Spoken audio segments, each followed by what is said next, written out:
할렐루야. 참 잘 나오셨습니다. 오늘도 몸과 마음과 뜻과 정성을 다하여서 하나님 앞에 예배드리는 여러분 모두를 우리 하나님께서 복 내려 주시기를 축복합니다. 우리 인사 한번 해볼까요? 잘 나오셨습니다. 크신 은혜 받으세요. 네, 오늘부터는 다시 고린도 후서 나머지 뒷부분을 강의해 가면서 몇 주간에 걸쳐 강의를 할 건데요. 고린도 후서를 마무리하려고 합니다. 상당히 오랜 시간 동안 우리가 고린도 전서와 고린도 후서를 살펴보며 은혜를 나누게 되었는데요. 저는 이 고린도 전후서를 살펴보면서 사도 바울이 얼마나 귀한 인물인지, 또 말씀을 묵상할 때마다 이 사도 바울의 모습을 보면서 머리가 절로 숙여지곤 했습니다. 사실 하나님의 독생자 예수 그리스도는 본체가 하나님이시잖아요.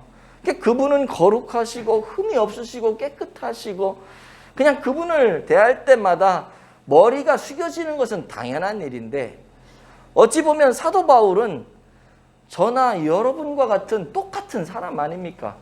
그 사람도 인간이고 우리도 인간이고, 그 사람도 세상에서 살아가는 사람이고 우리도 세상에서 살아가는 사람이고 똑같단 말이에요. 그럼에도 불구하고 그 사람과 나를 견주어 볼 때 똑같은 인간인데 저 사람은 왜 저렇게 아름답고 멋진 인생을 살아가고 나는 그렇게 살아가려고 발버둥을 쳐도 잘 안 될까 하는 이런 어떤 말씀을 생각하면서 그분과 나를 비교해 볼 때, 야, 저분 정말 대단하다 하면서 절로 머리가 숙여지는 것이죠. 그리고 나도 저런 모습으로 살아가야겠다. 또 다짐하고 또 다짐하고, 나도 하나님을 위하여, 주의 교훈된 교회를 위하여, 이 세상을 위하여 나도 저렇게 좀 살아가야겠다 하는 마음이 말씀을 묵상하고 바울을 대할 때마다 자꾸 내 속에서 막 일어나는 거예요. 그런데 참 아이러니한 것은 그렇게 진실되고 아름다운 삶을 살았던 바울을 거짓 교사들이 거짓말로 막 모욕을 하고 나쁜 말로 흔들어서 바울의 리더십을 완전히 흔들어 버린 것입니다.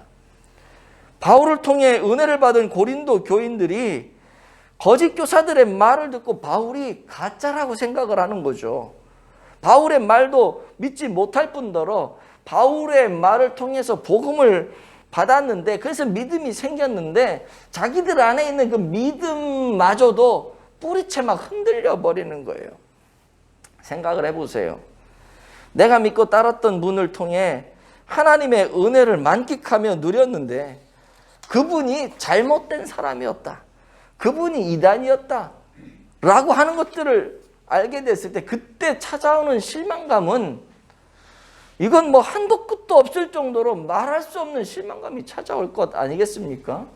지금 고린도 교회의 상황이 그런 거예요. 그때 이 상황 속에서 바울이 처신했던 그 행동이 뭐냐 하면 11절 말씀인데요. 11절 한번 볼까요? 내가 어리석은 자가 되었으나 너희가 억지로 시킨 것이니 나는 너희에게 칭찬을 받아야 마땅하도다. 내가 아무것도 아니나 지극히 크다는 사도들보다 조금도 부족하지 아니하니라. 아멘. 여기 보시면 내가 어리석은 자가 되었다라는 표현을 하는데, 이 말은 뭐냐 하면 내가 이 육신적인 자랑을 했다는 겁니다. 우리가 성경에 보면 너희들 자랑할 때 주 안에서 자랑해라 이렇게 얘기하잖아요. 이게 믿음의 사람인데 주 안에서 자랑을 해야 되는데 주 안에서 자랑을 하지 못하고 내 육신적인 것들을 막 드러내고 자랑을 한 거죠. 바울이 지금 그렇게 했다는 거예요. 그러나 내가 그렇게 할 수밖에 없었던 이유가 있는데 그건 너희들 때문이다. 너희들이 억지로 나로 하여금 이런 자랑을 할 수밖에 없게 만들었다. 지금 그 얘기하는 거예요. 왜냐?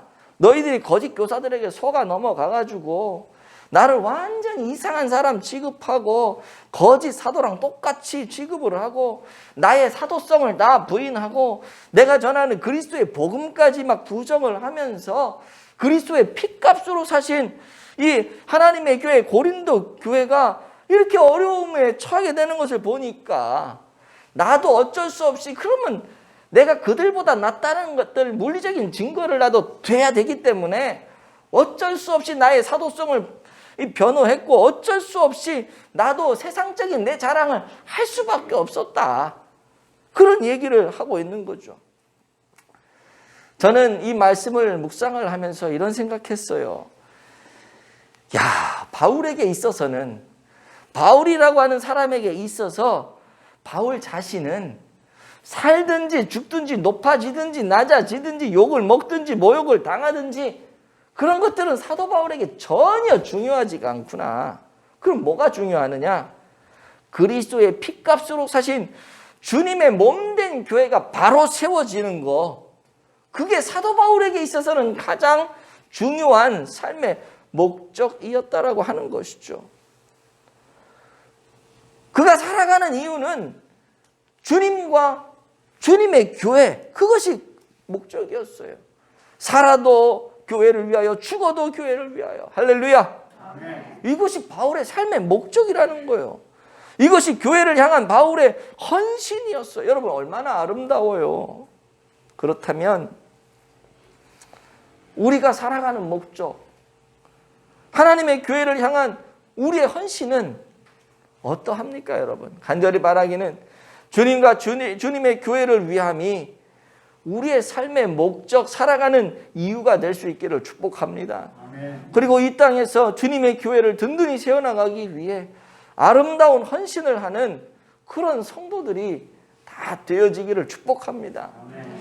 우리가 직장 생활을 하고 가정 생활을 하고 그 밖에 이웃과의 만남과 관계 속에서 또는 어떤 취미 생활이나 여가 생활을 하는 이런 모든 우리의 일상생활을 하는 이런 이유가 무엇입니까? 늘 말하지만 영혼 구원, 복음 전도잖아요. 주님의 교회를 충성된 일꾼으로 채우기 위해 우리가 우리의 삶을 살아가는 것입니다. 그게 우리 그리스도인의 삶의 목적이 돼야 돼요. 그래서 그 일을 위해 양육도 받고 훈련도 받고 셀모임도 하고 몸이 불편하고 거리가 멀지만 여기까지 나와 앉아있고 예배를 드리고 어떻게 해서든지 교회를 세워보려고 발버둥 치는 거 아닙니까, 우리가? 여러분, 우리 그리스도인의 삶의 목적은 주님이 되어야 됩니다. 주님의 교회가 되어야 됩니다. 늘 제가 말씀을 드리지만 우리의 본업은 영혼 구원이에요.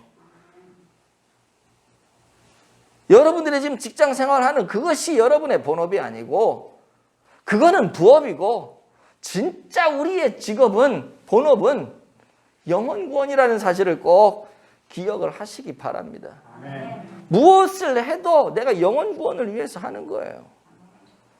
돈을 벌고 일도 하고 먹기도 하고 건강도 하고 가정도 화목하고 그 이유가 뭐냐면 영혼 구원을 위해서 하는 거예요. 영혼 구원. 그냥 단지 내가 돈 벌고 행복하고 내가 누릴 건 누리고 그러기 위해서 일하는 게 아니고요. 그러기 위해서 살아가는 게 아니고요. 물론 그걸 다 누려야죠, 우리가. 그러나 그것보다 더 한층 위에 있는 목적은 뭐냐? 그 모든 것들을 통해서 결국 영혼 구원을 하는 거예요. 생각해 보세요. 돈도 없고 몸도 약하고 직장도 없고 가정도 불행해. 영혼 구원이 되겠어요? 그런 사람이 전도하고 예수 믿으면 행복합니다. 그러면 뭐라 그래요? 네 가정이나 잘 챙겨. 그럴 거 아니에요. 내 가정이 행복하고 내가 건강하고 내가 일할 수 있고 이 모든 것들이 단지 그거 하나의 목적이 아니라 그거 하나는 부분적인 목적이요. 진짜 거대한 목적은 뭐냐면 영혼 구원에 있다는 사실이요. 이거 꼭 우리가 명심하며 살아가야 됩니다. 아주 오래된 이야기인데 제가 처음 두 번째 사역지군요. 처음이 아니라 두 번째 사역지인데 한 2, 3년 된 것 같아요. 잘 기억은 안 나는데 거기 제가 안산에서 사역을 할 때였는데 제가 주일학교를 섬기면서 그 교사 선생님 때문에 제가 외부 강의도 다니고 그랬어요. 주일학교 부흥 시켰다고. 내가 한 게 아니라 그 선생님이 한 건데 소문이 나가지고. 근데 그분이요, 연초에 보통 아이들 반편성을 하면 5명, 7명 이렇게 편성을 한단 말이에요. 한 선생님한테. 그 당시에 분위기가 어땠냐면 연초에 그렇게 편성을 하면 연말에 가잖아요. 그럼 어떻게 돼야겠어요? 5명, 7명 주면 최소한 5명, 7명은 유지해야 되잖아요. 최소한. 부흥은 못 시켜도. 대부분 분위기가 2명, 3명으로 떨어지고 어떤 반은 없어져가지고 통합되고 이런 분위기였는데 그분에게는 좀 특별한 경우가 있었어요. 그분에게 반을 편성하면요, 10월달, 11월달 연말 되잖아요. 5명 줬는데 연말에 40명, 50명이 돼버려요. 한 6월달, 7월달 되면 저를 얼마나 귀찮게 하는지 몰라요. 이미 그때 되면 한 30명대 들어가거든요. 전도사님, 전사님, 그때 제가 전도사였으니까 전도사님, 전사님, 나 교사가 더 필요해요. 나 혼자 30명 못해요. 근데 보조교사 시켜줄 사람이 없는 거야. 그 정도로 힘든데 이분은 늘 해마다, 제가 거기 4년을 있었는데 4년 내내 그래요. 어떤 때는요, 그분에게 반을 안 맡기고 장기 결석하는 애들만 한 명도 안 준 거지, 쉽게 말해서. 딱 줬는데 장기 결석하는 애를 주던, 나오는 애들을 분반을 시켜서 주던, 연말 되면 항상 4, 50명이야. 신기하잖아요. 알고 봤더니 이분의 삶의 목적이 영혼 구원이었던 거예요. 이분은 염색 공장에서 그 힘든 염색, 그 천에다 물들이고 하는 이 일을 하셨던 분인데요. 여자분이셨거든요. 그 당시 한 달 월급이 제가 지금 기억으로 60인지 80인지 기억이 안 나는데 그 정도 월급을 받으셨어요. 근데 내가 깜짝 놀랐던 거는 자기가 받는 월급의 60%를 그 아이들한테 쓴다는 거예요. 대단하지 않아요? 이게 어쨌든 퍼센트로 60%인 거예요. 자기가 받는 월급의 60%. 제가 진짜 깜짝 놀랐어요. 엄청난 액수를 그 아이들에게 헌신하는 거죠. 어떤 분들은요, 그분의 모습을 보면서 별의별 얘기를 다 합니다. 그렇게 돈으로 애들을 매수하니 애들이 눈가 사탕 먹으려고 들려들지? 뭐 이런 말도 하고요. 어떤 분들은요, 그럴 돈 있으면 좀 자기나 좀 챙기지. 그 하고 다니는 꼴이 그게 뭐야? 그분이요, 자기를 위해서는 돈을 안 써요. 옷도 옛날 옷 입고 그냥 그렇게 다니세요. 꾸미는 것도 없고 오로지 애들한테만 해. 그러니 그런 얘기도 나오는 거예요. 예수 믿는다고 하면서 저렇게 허접하게 하고 다니면 세상 사람들에게 덕이 되겠어? 이런 얘기도 듣고요. 지혜롭게 해야지. 섬기는 것도 정도가 있지. 어떤 사람은요, 난 저 사람 보면 내가 시험이 들어서 교회를 못 나오겠어. 그런 분도 있었어요. 어떤 사람은. 무슨 의도로 그렇게 얘기를 했는지 모르겠지만 사람들은 이분을 향해서 별의별 소리를 다 해댔습니다. 그런데 여러분, 이분이 돈으로 아이들을 매수한 거일까요? 세상 사람들에게 덕이 되지 않는다라고 얘기를 하는데 제가 들어보니까 세상 사람들은요, 예수 안 믿는 사람들은요, 그 선생님 너무 좋아하고 존경했어요. 알고 보니까 같이 신앙생활하는 옆에 있는 신앙인이 시기 질투하고 자기는 못하는데 이 사람 하니까, 이 사람 하는 거 보니까 뭐가 못 따라가다 가랑이 찢어진다고 자기는 못할 것 같으니까 오히려 험담을 하더라고. 못하면 가만히라도 있으면 되는데 못하면서 험담을 해. 야, 이때 제가 그런 것들을 보고 느끼면서 한편으로는 예수 믿는 것들이 더 하는구만, 이 생각이 저도 들더라고요. 그 당시에 제가 그분과 이야기를 하면서요, 집사님 정말 대단하세요. 어떻게 그렇게까지 할 수가 있으세요? 그랬더니 이분이 하는 말이, 자기 형편이 여의치가 않아서 그렇지 더 하고 싶은데 더 못 쓰는 게 한이다 그러면서 눈물을 흘리시더라고요. 그분이. 이런 분들이 어떻게 아이들을 돈으로 매수했다는 소리를 들을 수가 있냐고요. 제가 그분의 열정과 헌신에 얼마나 큰 도전을 받았는지 몰라요. 영혼 구원이라면 아까운 게 없는 분이에요. 그분은. 영혼 구원이 이분의 삶의 목적이었던 거죠. 그래서 이런 헌신을 할 수 있었던 거 아닙니까? 그런데 많은 크리스찬들에게, 그리스도인들에게 당신이 살아가는 인생의 목적이 뭡니까? 왜 당신은 그렇게 열심히 돈을 벌고 운동을 하고 건강을 챙기고 밤잠 안 자가면서 그렇게 열심히 살아가십니까? 라고 물어보면요, 주저하는 사람들이 상당히 많아요. 삶의 목표가 분명하지 않은 거죠.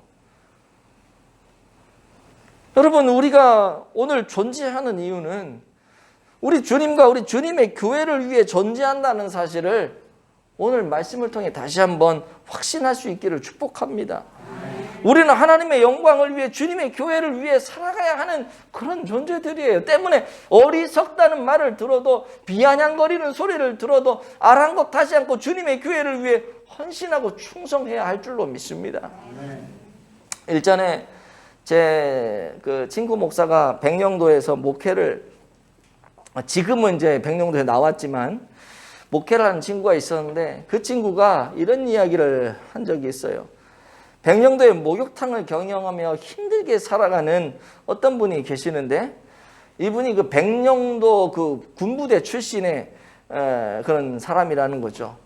일반적으로 백령도에서 군 생활을 하면, 제대하면 바로 그 백령도를 떠난대요. 근데 이 사람은 좀 특별했던 게, 제대 후에도 계속해서 그곳에 남아서 그냥 그 백령도에 살았던 분. 그 이유가 뭔 줄 아십니까? 그 이유를 듣고 제가 깜짝 놀랐는데요. 그 이유가 자기가 있었던 군인 부대를 섬기기 위해서 백령도를 안 떠나고 그냥 거기 살게 됐다는 거예요. 거기서 목욕탕을 이렇게 운영하면서, 그 섬마을에서 목욕탕 뭐 돈이 얼마나 되겠습니까? 힘들게 살아가는 거죠. 그럼에도 불구하고 그 백령도라고 하는 지역을 떠나지 않고 거기서 살아가게 됐는데, 그 이유가 군인 부대를 섬기기 위해서라는 거예요. 그분이 그렇게 아름다운 마음을 갖게 된 이유가 있는데, 월남전에 갔다가 참전 용사로 이제 참석했다가 이제 총을 맞고 쓰러졌대요. 사람들이 다 죽은 줄 알고 이제 시체를 치울 때 이렇게 막 시체를 한 곳으로 막 모으는데, 갑자기 죽은 줄 알았던 이 사람이 움직이더라는 거지. 그래가지고 야 안 죽었다, 살았나 보다. 그래가지고 병원에 데리고 가서 검사를 하고 수술을 여러 차례 걸쳐서 한 이후에 건강이 회복되게 되었는데, 그때 이 사람의 마음에 들었던 생각이 뭐냐면, 이건 하나님의 은혜로밖에 표현할 수 없다는 거죠. 하나님의 은혜가 아니고서는 이런 일이 일어날 수 없다는 거예요. 그래서 하나님의 은혜로 내가 목숨을 건지고 살아가는데, 그렇다면 내가 주님의 교회를 위해 내 목숨을 바쳐야 되지 않겠냐, 이런 생각이 들면서 그 교회를 섬겼다는 거예요. 여러분, 우리도 그렇지 않습니까? 영원히 죽었던 우리를 주님의 피값으로 살리셨잖아요. 그렇다면 그 주님의 몸된 교회를 위해서 우리도 생명을 다하여서 섬겨야 되지 않겠습니까? 아멘. 어리석다, 세상에 지혜가 없다, 무식하다, 꽉 막혔다, 꼰대다, 꼴통이다, 별의별 소리를 다 들어도 주님의 몸된 교회를 위해 바울처럼 모든 것들을 이겨내며 충성할 수 있는 저와 여러분들 되어지기를 축복합니다. 그러면서 바울이 11절 하반절에 내가 이렇게 어리석다는 소리를 듣지만 사실은 내가 어리석은 게 아니라 너희들이 말하는 지극히 높은 사도들보다 내가 더 잘났다, 내가 조금도 부족하지 않다, 지금 이런 얘기를 쭉 하고 있어요. 그러면서 그 이유가 뭔 줄 아냐? 내가 근거를 대볼까? 하면서 얘기하는 게 12절부터 나오는 거거든요.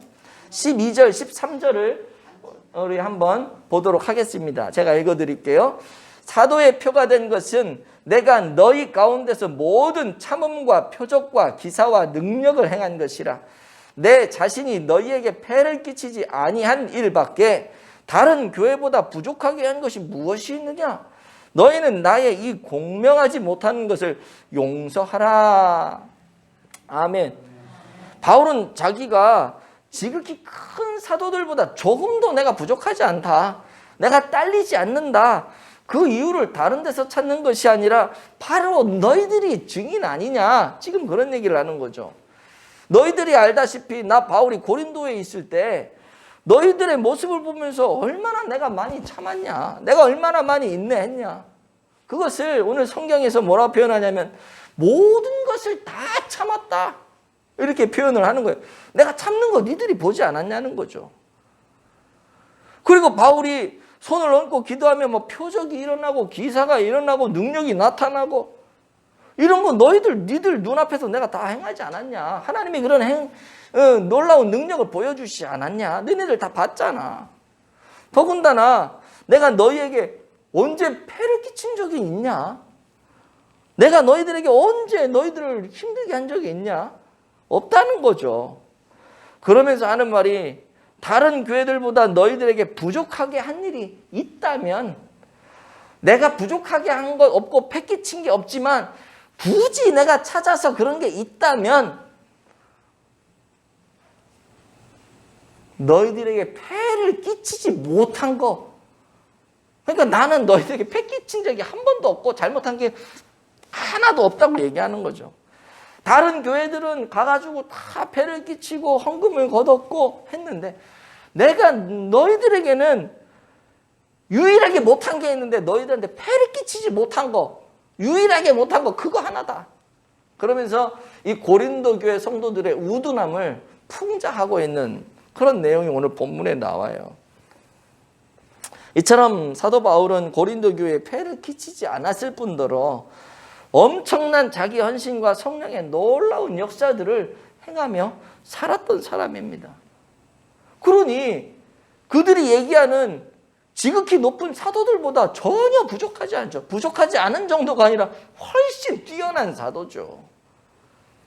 뿐만 아니라 읽지는 않겠습니다만은 14절 이후에 쭉 보시면 이 사도 바울이 고린도 교회를 방문하려고 계획하면서 이 아버지의 마음으로 오히려 그들을 도우려고 그래요. 내가 구하는 것은 너희의 재물이 아니요. 내가 너희들한테 돈을 뜯어내려고 그러는 게 아니라는 거죠. 내가 구하는 거는 너희들에게 돈 뜯어내려는 게 아니라 나는 너희가 그렇게 귀하고 예쁘다는 거예요. 내가 구하는 것은 너희의 재물이 아니라 오직 너희다, 너희. 어린아이가 부모를 위해 재물을 저축하는 것이 아니요. 어린애가 부모를 위해서 뭐 저축합니까? 부모들이 어린 자식을 위해서 저축을 하고 뭐 집도 사놓고 나중에 주려고. 그렇게 하는 게 부모잖아요. 그렇게 하듯이 내가 너희 영혼을 위해 크게 기뻐함으로 내 재물을 사용하겠다는 거예요. 더 나아가서 나 자신까지도 너에게 주겠다는 거예요. 이게 아버지의 마음이요. 이것이 어머니의 마음이요. 이것이 선한 목자의 마음 아니겠어요, 여러분? 선한 목자는요, 교회가 부흥되기를 원하지만 부흥되기만을 원하고 바라는 것이 아니에요. 선한 목자는 교회의 부흥도 원하지만 성도의 행복을 원합니다. 지금 바울이 그런 마음을 갖고 있는 거잖아요. 내가 나가서 천막을 깃고 일을 하면서 너희들에게 신세 안 지고 오히려 너희들에게 내가 버는 거를 좀 주고 싶다는 거예요. 그게 사도 바울의 마음이거든요. 자기 자신까지도 주고 싶다는 거예요. 그러니 이런 마음으로 사역한 사도 바울의 사역에 놀라운 열매들이 일어나는 거죠. 가는 곳마다 교회가 부흥하고 풍성한 열매가 맺혀지는 것 아니겠습니까? 그런데 그런 바울을 향해서 거짓 사도들이 뭐라 그래요? 16절 보시면 이런 말씀을 하죠. 어떤 이의 말이 내가 너희에게 짐을 지우지는 아니하였을지라도 교활한 자가 되어 너희를 속임수로 취하였다 하니. 그러니까 바울이 겉으로는 고린도 교회 성도들에게 짐을 지우지 않은 것처럼 보이지만 실제적으로는 다 뒷구멍으로 따로 챙겼다는 거, 아주 교활한 방법으로. 고린도 교인들을, 성도들을 다 속여가지고 뒷구멍으로 다 돌렸다는 거죠.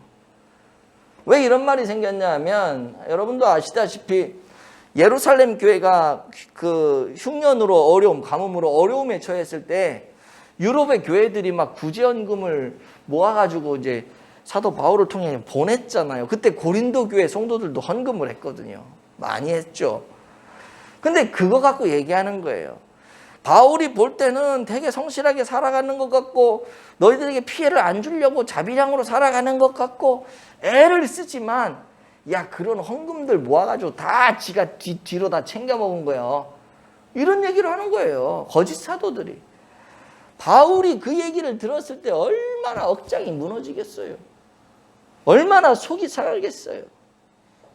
가슴 칠 일이죠. 사단 마귀는요. 이처럼 거짓말을 능수능란하게 합니다.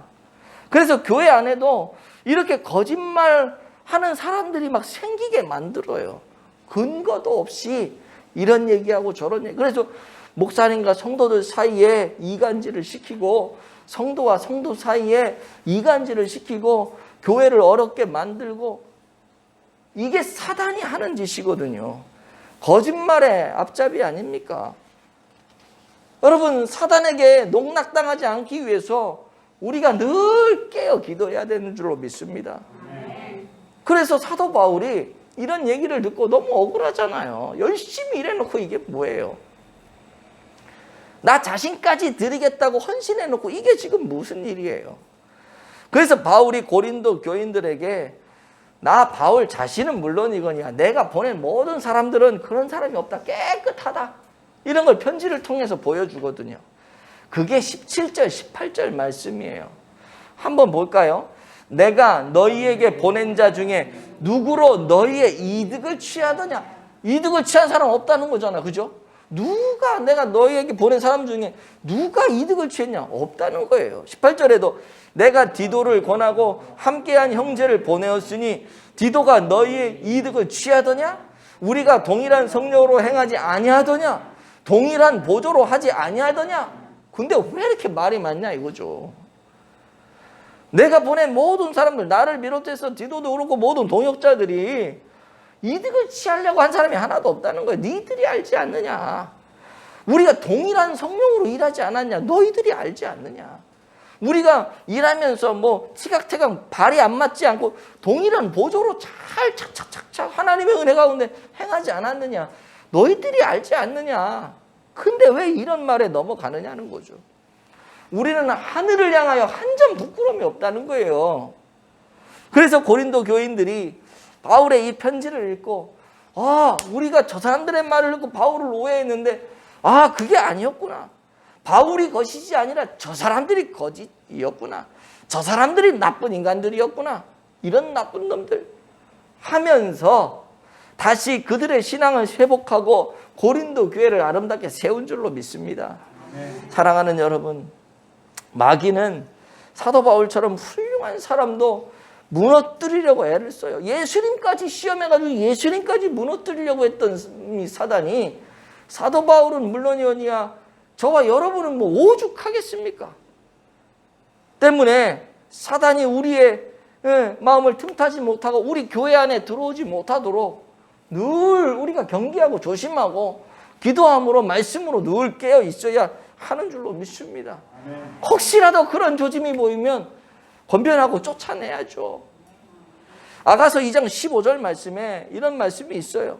포도원을 허는 작은 여우를 잡으라. 우리의 포도원에 꽃이 피었음이라. 아멘. 은혜의 꽃이 활짝 핀 우리 함께하는 교회에 작은 여우 새끼 한 마리가 들어와서 은혜의 꽃밭을 막 짓밟고 다니면 그런 일은 없어야 할 줄 믿습니다.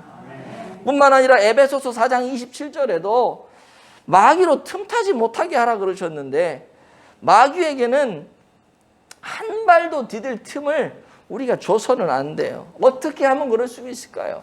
오직 하나 예수 그리스도의 이름으로 선포하는 겁니다. 예수 그리스도의 이름으로 그 마귀 사탄 마귀를 대적하는 것입니다. 교통경찰은요 달리는 어마어마하게 무시한 트럭들 뭐 한 대뿐만 아니라 100대, 200대도 세울 수 있는 그런 사람이죠. 트럭이 아무리 크고 강하지만 교통경찰이 손 한번 딱 들으면 다 서게 되어 있어요. 한 대든 두 대든 100대든. 이유가 뭔 줄 아세요? 교통경찰에게는 나라에서 준 권세가 있기 때문에 그렇습니다. 무슨 말이냐? 마귀가 아무리 강해도 하나님께서 우리에게 권세를 주셨기 때문에 우리가 예수의 이름으로 명하노니 사탄아 물러가라! 그러면 물러가는 거예요. 나사렛 예수의 이름으로 명하노니 모든 질병은 떠나가라! 그러면 떠나가는 거예요. 그게 우리 예수 믿는 사람들의 권세란 말이죠. 뿐만 아니라 여러분의 가정에도 마귀가 들어오지 못하도록 주님의 권세로 막아야 할 줄로 믿습니다. 살다 보면 사소한 문제로 얼마나 일이 커질 때가 많아요. 다 사단 마귀가 우리 가정 깨려고 하는 짓이거든요. 그거 잘 깨달아야 됩니다. 하나님이 주시는 은혜로 깨달아야 돼요. 그래서 우리 주님 오실 때까지 행복한 가정, 평안한 은혜로운 교회를 만들어 가야 하는 것이죠. 말씀을 맺겠습니다. 바울의 유일한 삶의 목적은 주님과 주님의 교회였어요. 그것을 위해서 어리석다는 소리를 들어도 바울은 전혀 개념치 않았습니다. 뿐만 아니라 바울은 그 교회와 성도들에게 폐를 끼치지 않았고요. 오히려 성도들의 어려움을 보면서 물질로 헌신하고 자신을 드리려는 예수님 닮은 선한 목자의 모습이 그에게는 있었어요. 그러나 그렇게 열심히 살고도 누명을 쓰죠. 오해를 받죠. 그럼에도 불구하고 끝까지 교회를 지키기 위해 애쓰고 헌신하고 투쟁했던 사람이 바울이에요. 간절히 바라기는 바울의 이러한 삶이 오늘 우리의 삶이 되길 축복합니다. 아멘. 주를 위해 어리석은 사람이 되고 성도들의 행복을 위해 물질을 드리고 자신을 드리고 주님을 닮은 선한 목자로서의 삶을 우리 모두가 살아가기를 간절히 축복합니다. 아멘. 아울러서 열심히 충성하고 봉사했음에도 불구하고 사단이 틈을 타서 힘들게 할 수 있잖아요. 그럴 때 사단이 절대 틈타지 못하도록 예수의 이름으로 어둠의 영이 떠나가도록 선포하고 교회를 지키며 여러분의 가정을 지키며 여러분의 일터와 환경과 모든 생업의 환경을 지키며 살아가는 십자가 군사들 다 되시기를 예수님의 이름으로 축복을 드립니다.